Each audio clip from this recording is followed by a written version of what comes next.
ومن هذا المنبر نثمن عاليا الدور الكبير القايم به وزير الداخلية محمد أحمد والمحمد الأمين.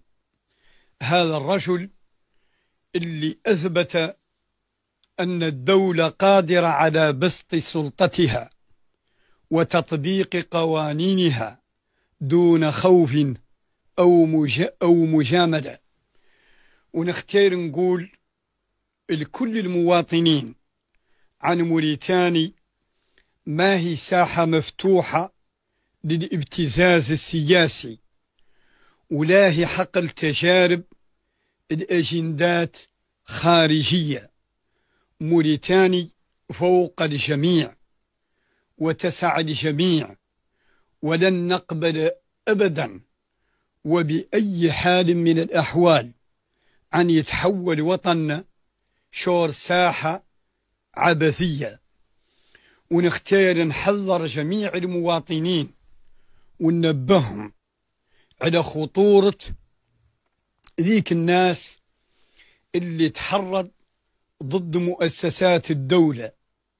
ونختار نقول لها عن التحريض ضد مؤسسات الدولة عنه مرفوض، ويعتبر طعن في السياسة الوطنية.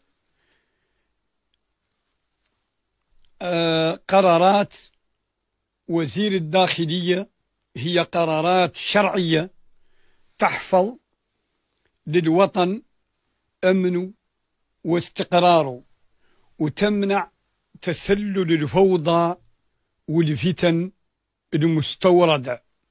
ومن ذا المنبر نطالب فخامة رئيس الجمهورية بتوشيح وزير الداخلية السيد محمد أحمد والمحمد الأمين.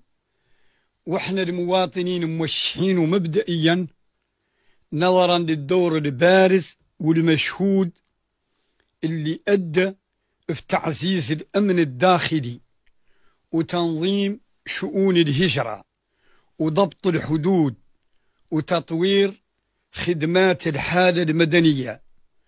وهذه في الحقيقة خطوات تساهم في ترسيخ سيادة القانون.